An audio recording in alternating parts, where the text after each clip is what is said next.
ধোকা ধোকা নর্তকীর হাসি, ধোকা নায়িকার হাসি, ধোকা গায়িকার হাসি, ধোকা রাস্তার বেহায়া বেপর্দা নারী, মোবাইলের উলঙ্গ অশ্লীল বেহায়া নারী, ধোকা ধোকা ধোকা ধোকা। যুবক যুবক ধোকা।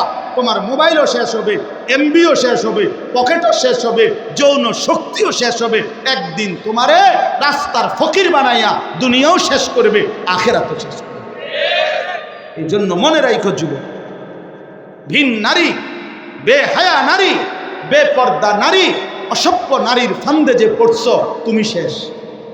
মনে রাখো, তুমি শেষ, তুমি শেষ।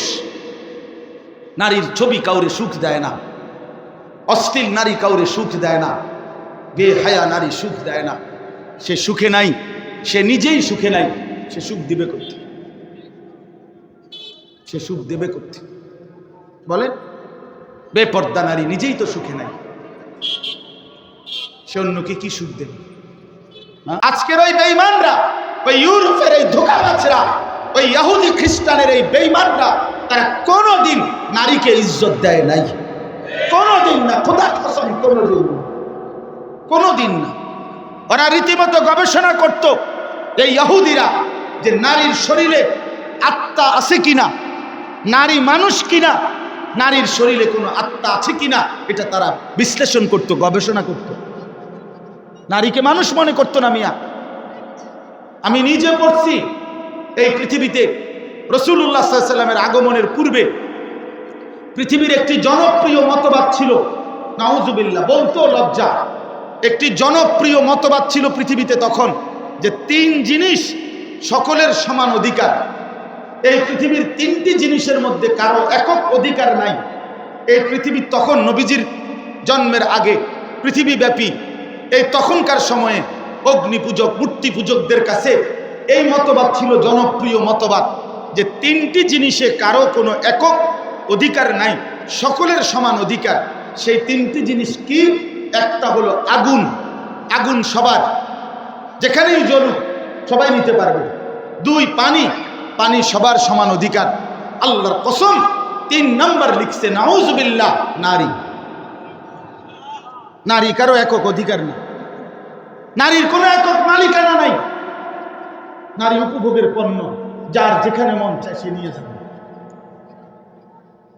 এই তিন, এটা মতবাদ ছিল, লক্ষ লক্ষ মানুষের অনুসারী ছিল এই মতবাদের পক্ষে, যে এই তিন জিনিসে কারো কোনো অধিকার নাই, আগুন, পানি, নারী।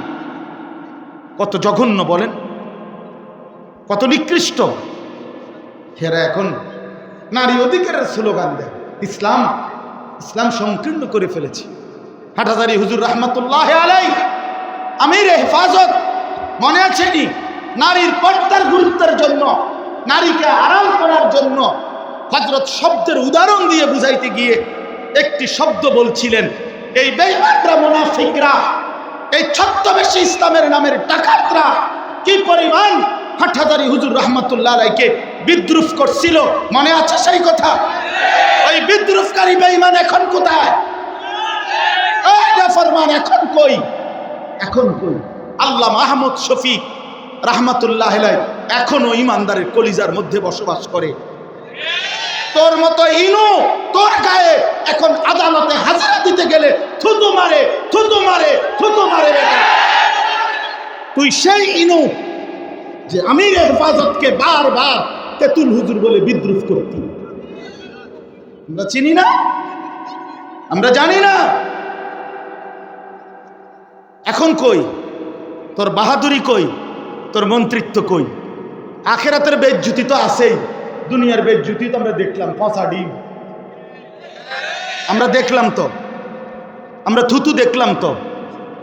হ্যাঁ, আদালতে হাজিরা দিতে যায়, জনগণ ডাক দিয়া কয়, নাম ধরে কয় নেট নাই,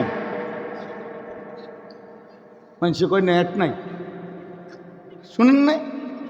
হাজিরা দিতে গেলে কয় নেট নাই। এটা কি কথা? কোন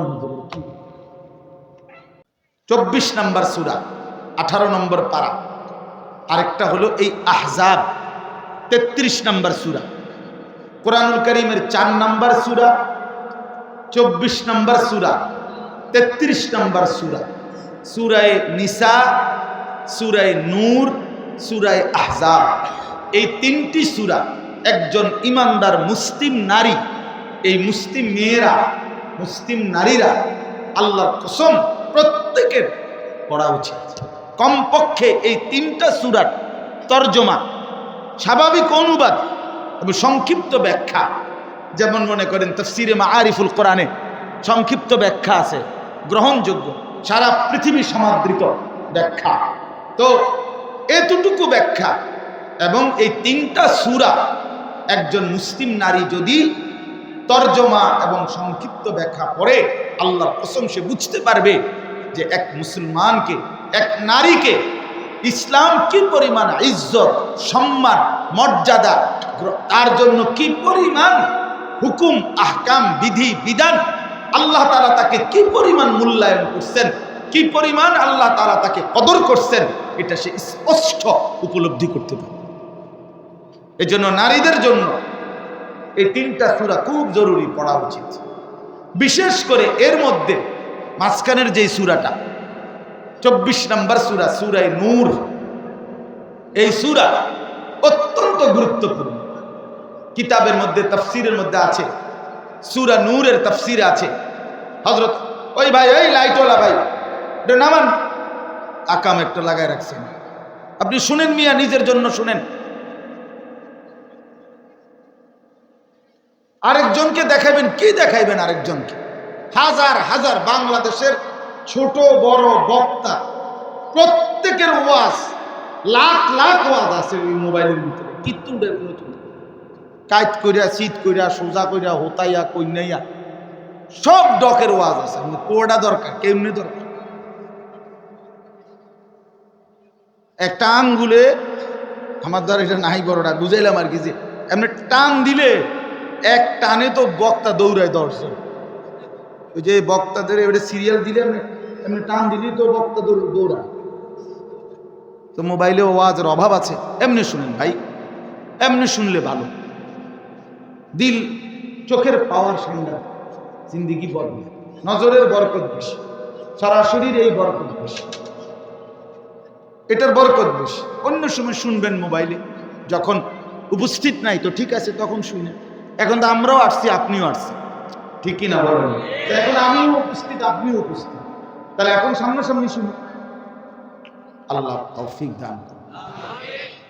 তো বলতেছিলাম, হযরত ওমর রাদিয়াল্লাহু তাআলা আনহু যখনই কোনো অঞ্চলে উনার খেলাফত আমলে গভর্নর পাঠাইতেন, আজকের যেমন ডিসি গভর্নর পাঠাইতেন, তখন তিনি এই গভর্নরদেরকে যে আদেশ করতেন, সরকারি নির্দেশ দিতেন, এই বিশেষ নির্দেশনামার মধ্যে এই কথাটা লিখে দিতেন, আল্লিমু নিসাআকুম সূরাতান নূর। তুমি যে অঞ্চলে যাচ্ছ ওই অঞ্চলের ইমানদার মুসলমানদেরকে বলবা যে তারা যেন তাদের নারীদেরকে সূরা নূর শিখায়, সূরা নূর শিখায়। এটা উনি বলতেন। অর্থাৎ সূরা নিসা, সূরা নূর, সূরা আহজাব, এই সূরাটা, এর মধ্যে নারীদের সম্পর্কিত, নারীদের পর্দা, নারীদের ইজ্জত, নারীদের সম্মান, নারীদের হুকুম আহকাম সম্পর্কিত বিধিবিধান সবচেয়ে বেশি। অন্যান্য সূরা তো আছে, কোরআনের অন্যত্র আছে, কিন্তু এই 3 সূরাতে বেশি। এর মধ্যে ইসলামের ইতিহাসে নবীজির জামানায় সর্বপ্রথম পর্দার আয়াত, পর্দার বিধান, পর্দা ফরজ, এটার প্রথম আয়াত নাজিল হয়েছে যেই সূরায়, এটা এই সূরা, সূরা আহজাব। সূরা আহজাব প্রথম নাজিল হয়েছে এই সূরার মধ্যে। এখানে আপনি সূরার তরজমা পড়লে, সংক্ষিপ্ত তাফসীর পড়লে আপনি ওইখানে জানতে পারবেন। তাফসিরে মাআরিফুল কোরআন, মুফতি শফি রহমতুল্লাহ আলাইহি, এটা পড়েন, অথবা অন্য তাফসির আপনার মুনাসিব কোনো আলেম থেকে, হক্কানি কোনো আল্লাহওয়ালা আলেম থেকে জিজ্ঞাসা করেও করতে পারেন। তো এখানে আমি আপনাদের সামনে যে আয়াত 2টা পড়ছি, সূরা আহজাবের আয়াত, এখানে প্রথম কথা হলো আজকের নারীরা এই কোরআনুল কারীম থেকে যদি নিজেদের মর্যাদা খুঁজে নিত, তাহলে তারা অনেক ভালো করত। কিন্তু আফসোসের বিষয় হলো নারী আল্লাহর কোরআন থেকে নিজের সম্মান খুঁজে নেয়, রাসূলুল্লাহ সাল্লাল্লাহু আলাইহি ওয়াসাল্লামের হাদিস থেকে নিজের পরিচয় তালাশ করে নেয়, বরং টেলিভিশন, নাটক, সিনেমা, আধুনিকতার এই হাতছানি মোহ এবং নারীর অধিকার, নারীর প্রগতি, নারীর স্বাধীনতা ইত্যাদি ইত্যাদি নামে বিভিন্ন কিছু যারা প্রচারণা করছে, এই আধুনিকতার দোহাই দিয়ে, ইউরোপের দোহাই দিয়ে, পাশ্চাত্যের দোহাই দিয়ে, আধুনিক চিন্তা চেতনার দোহাই দিয়ে নারীরকে মর্যাদা দেওয়ার জন্য, নারীর অধিকার দেওয়ার জন্য বাস্তবিক অর্থে যা কিছু চেষ্টা, তদবির, প্রচারণা হচ্ছে, এর কোনোটাই নারীর অধিকারও না, নারীর মর্যাদাও না, শুধুই কেবল ঘরের নারীকে পুরুষের কাছাকাছি, পুরুষের বরাবর এনে দেওয়ার নানামুখী চমকপ্রদ কৌশল, ষড়যন্ত্র ছাড়া আর কিচ্ছু না। এটাই শুধু নারী শুধু ঘর থেকে বাইরে হয়ে যায়, বাইরে হইলে ইজ্জত, বাইরে হইলে শুধু তোমার অধিকার, বাইরে বাইরে তুমি বের হয়, তোমার অধিকার, তোমার প্রগতি, তোমার স্বাধীনতা, তোমার মর্যাদা সব কিছু একবারে মানে প্রকাশ পাবে, পাইয়া যাইবা, শুধু তুমি ঘর থেকে আইয়া যাও, ঘরের থেকে আইসা তুমি পুরুষের সাথে আইসা পড়ো, একসাথে একসাথে। এই এক ফিকির, মূল ফিকির, এক মূল ফিকির, মূল ফিকির।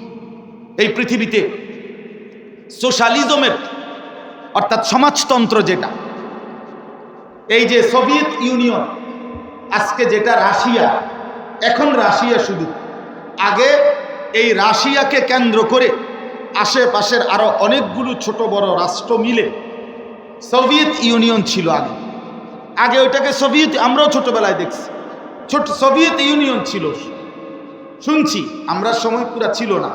তো সোভিয়েত ইউনিয়নে আপনার সমাজতন্ত্র মতবাদ ছিল, এই আজকের যে বাংলাদেশেও আছে এগুলোর কিছু অংশ, জাসদ বাসদ কয় যে, এই এরা সমাজতান্ত্রিক দল, সোশ্যালিজম।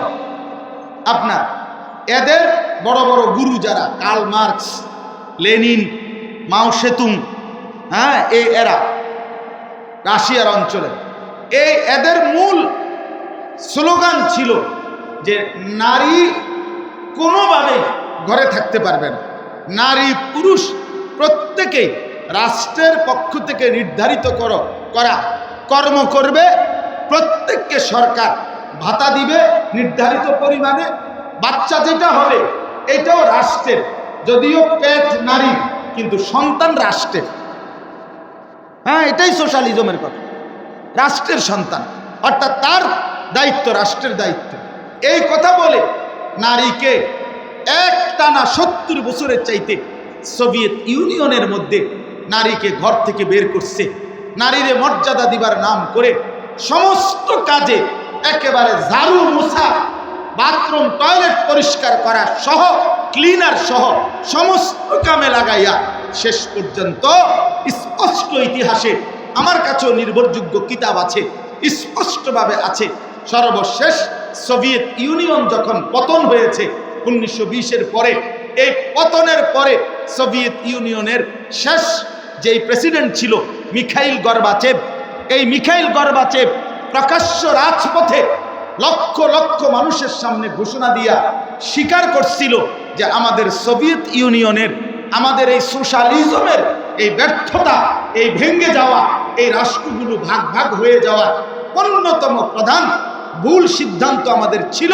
সেটা হলো আমরা আমাদের নারীদেরকে ঘর থেকে বের করে এনেছি। এটা আমাদের ভুল ছিল, এটা আমাদের ভুল সিদ্ধান্ত ছিল, ভুল সিদ্ধান্ত ছিল। আল্লামা তাকি উসমানী দামাত বারাকাতুহুমুল আলিয়া, সারা পৃথিবী বিখ্যাত মনীষী, আলেমে দ্বীন, ওনার লিখিত, ওনার বয়ানের এক সেট কিতাব বাংলাদেশে বাংলা ভাষায় আছে, মাকতাবাতুল আশরাফ থেকে প্রকাশিত, ইসলাম ও আমাদের জীবন, 16 খণ্ড, খুব সম্ভব 15-16 খণ্ড হবে, সবুজ কালারের বইগুলো। আপনাদের কেউ মন চাইলে, আপনারা যেহেতু ঢাকার কাছে থাকেন, এই বইগুলো সংগ্রহ করে আপনারা পড়েন। ওর প্রথম দ্বিতীয় তৃতীয় খণ্ডের মধ্যে এগুলো পাবেন। ওইখানে উনি স্পষ্টভাবে লিখছেন বইয়ের নাম, রেফারেন্স, উদ্ধৃতি সহ। অর্থাৎ বলার উদ্দেশ্য হইল নারীকে মর্যাদার নাম দিয়া, নারীর জন্য চাকচিক্যময় শব্দ দিয়ে যতগুলো লোভনীয় শব্দ ব্যবহার করে প্রগতি, আধুনিকতা, অধিকার, নারীর স্বাধীনতা ইত্যাদি শব্দ দিয়ে যা কিছু, কিন্তু এর কোনোটাই আল্লাহর কসম, রব্বে কাবার কসম, নারীকে ইজ্জত দেয় নাই।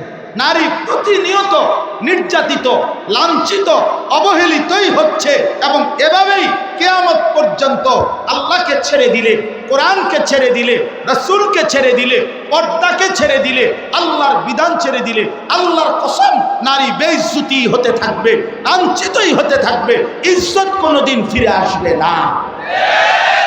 ইজ্জত গোলামির মধ্যে, ইজ্জত আল্লাহকে মানার মধ্যে, ইজ্জত সেজদার মধ্যে, ইজ্জত পর্দার মধ্যে, ইজ্জত কোরআনের মধ্যে, সম্মান কোরআনের মধ্যে, আল্লাহকে মানার মধ্যে। এই পৃথিবীতে একমাত্র কোরআন, আমি চ্যালেঞ্জ করলাম, এই পৃথিবীতে একমাত্র একটি নারীর জন্ম, পৃথিবীর কেউ আলাদাভাবে এটাকে মূল্যায়ন করে নাই।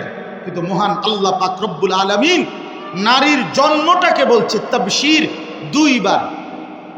একটি আয়াতে আল্লাহ বলছেন, দুইবার বলছে এক কথা, যে নারী জন্ম নেওয়া, কন্যা জন্ম নেওয়া কোনো ঘরে এটা সুসংবাদ, সুসংবাদ, সুসংবাদ।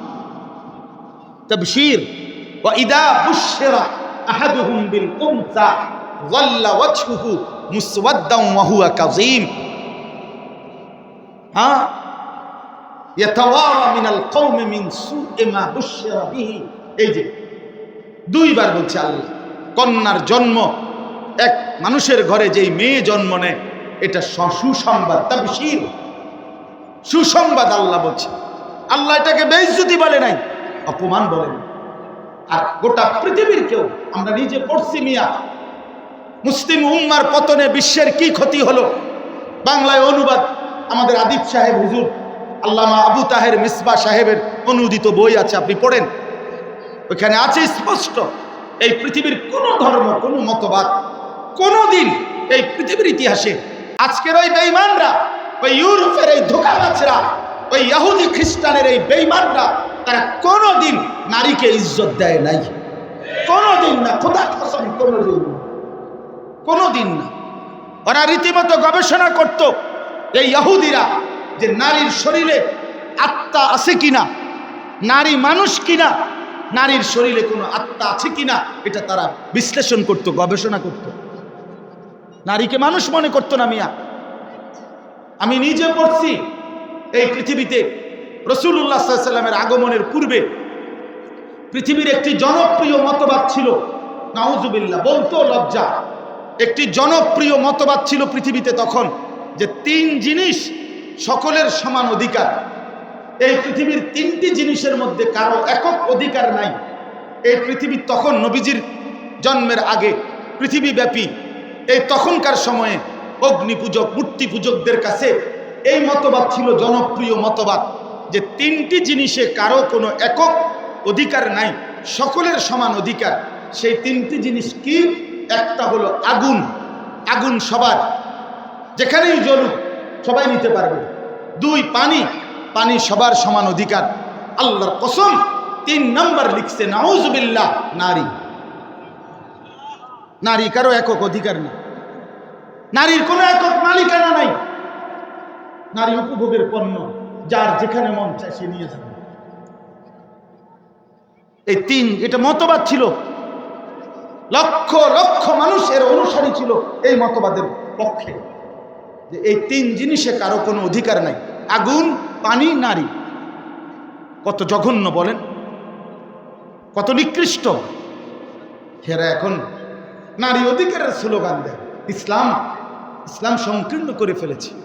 হাটহাজারী হুজুর রহমতুল্লাহ আলাইহি, আমির হেফাজত, মনে আছেনি? নারীর পর্দার গুরুত্বের জন্য, নারীকে আড়াল করার জন্য হযরত শব্দের উদাহরণ দিয়ে বুঝাইতে গিয়ে একটি শব্দ বলছিলেন, এই বেঈমানরা, মুনাফিকরা, এই ছদ্মবেশী ইসলামের নামের ডাকাতরা কি পরিমাণ হাটহাজারী হুজুর রহমতুল্লাহ আলাইহিকে বিদ্রুপ করছিল, মনে আছে সেই কথা? ওই বিদ্রুপকারী বেঈমান এখন কোথায়? এই নাফরমান এখন কই? এখন কই? আল্লাহ মাহমুদ শফিক রহমতুল্লাহ আলাইহি এখনো ইমানদারের কলিজার মধ্যে বসবাস করে।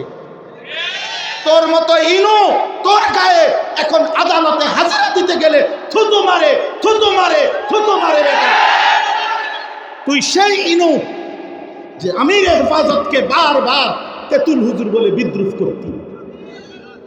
আমরা চিনি না? আমরা জানি না? এখন কই? তোর বাহাদুরি কই? তোর মন্ত্রিত্ব কই? আখেরাতের বেজ্জুতি তো আছেই, দুনিয়ার বেজ্জুতি তো আমরা দেখলাম, পচা ডিম আমরা দেখলাম তো, আমরা থুতু দেখলাম তো। হ্যাঁ, আদালতে হাজিরা দিতে যায়, জনগণ ডাক দিয়ে কয়, নাম ধরে কয় নেট নাই, মানুষ কয় নেট নাই, শুনেন নাই? হাজিরা দিতে গেলে কয় নেট নাই। এটা কি কথা? কোন কি নেট নাই এখন আর? এই জন্য আল্লাহকে বাদ দিয়ে মাসালুল্লাযীনা ইত্তাখাযু মিন দুনিল্লাহি আউলিয়া কামাসালিল আনকাবুত ইত্তাখাযাত বাইতান ওয়া ইন্না আওহানাল বুয়ুতি লাবাইতুল আনকাবুত। আল্লাহ পরিষ্কার কোরআনে বলছে, বান্দা শোনো, আল্লাহকে বাদ দিয়ে যাকে বন্ধু বানাবা তুমি যেন একটা মাকড়সা, যেই মাকড়সা একটা ঘর বানালো। আর জানোই তো এই পৃথিবীর সবচেয়ে দুর্বল ঘর মাকড়সার ঘর। এই জন্য আল্লাহকে বাদ দিয়ে কারো উপরে ভরসা করতে নাই। আল্লাহকে বাদ দিয়ে আমেরিকার উপরেও ভরসা করলে হবে না, চীনের উপরে ভরসা করলেও হবে না, ইন্ডিয়ার উপরে ভরসা করলেও চলবে না। 130 কোটি বেঈমানের ভয় পাওয়ার কিচ্ছু নেই, কিচ্ছু নেই। ওই পেঁয়াজ রসুন আদা বন্ধ করে দিব, এই সমস্ত বাটফারি কথার বাত নাই। পেঁয়াজ রসুন তার আব্বার না, না না, পেঁয়াজ রসুন মোদির আব্বার না, ইন্ডিয়ার বাপের না, এগুলো এগুলো আল্লাহর দেওয়া। আল্লাহ, আমার আল্লাহ তো করে খাওয়ায়, আম করে দমকায়। বেটা মাগরিবের নামাজে যারা সেজদা দিছি, আসরে যারে সেজদা দিলাম, জোহরে যারে সেজদা দিলাম, ফজরে যাকে সেজদা দিলাম, আমার সেই আল্লাহ তোদের 130 কোটি বেঈমানকে খাওয়ায়। আমার আল্লাহ খাওয়ায়, আম করে দমকায়। বাদ খাস আমার আল্লাহ থেকে, আবার দমকাস আমার। ফালতু কোথাকার। এই জন্য বাপ, আমি স্পষ্ট আপনাদের কাছে বলতে চাই, ইসলাম ছাড়া নারীর কোনো ইজ্জত নাই। আল্লাহর কসম, কোরআন ছাড়া নারীর কোনো সম্মান নাই। দিন না মানা ছাড়া নারীর কোনো ইজ্জত নাই। ওই নারীরা প্রতারিত হয়েছে, ওই নারীরা ধোঁকা খাচ্ছে। আমরা জানি বাবা, জানি বাইরের হাসি বেপর্দা নারীর, বেহায়া নারীর, বেপর্দা নারীর বাহিরের হাসি, এই রং ঢং, এটা ফরমালিন। এটা ল্যাবে যদি টেস্ট করে ফরমালিন আসবে, ফরমালিন।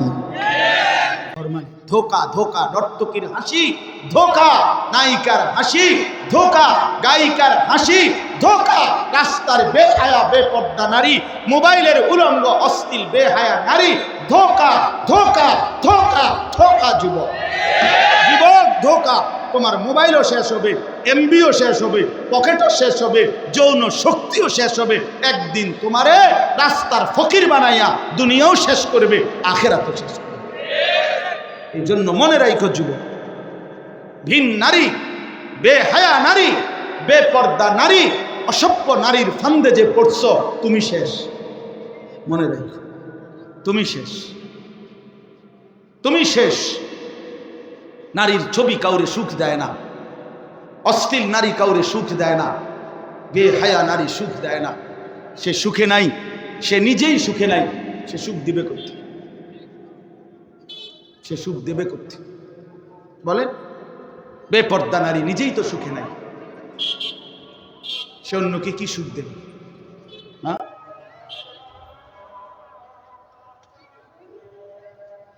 এই মসজিদের আজান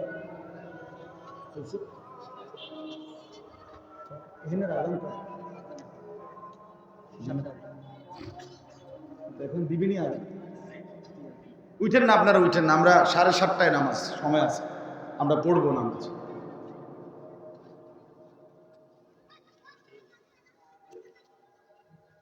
মানে এই আজানটা যদি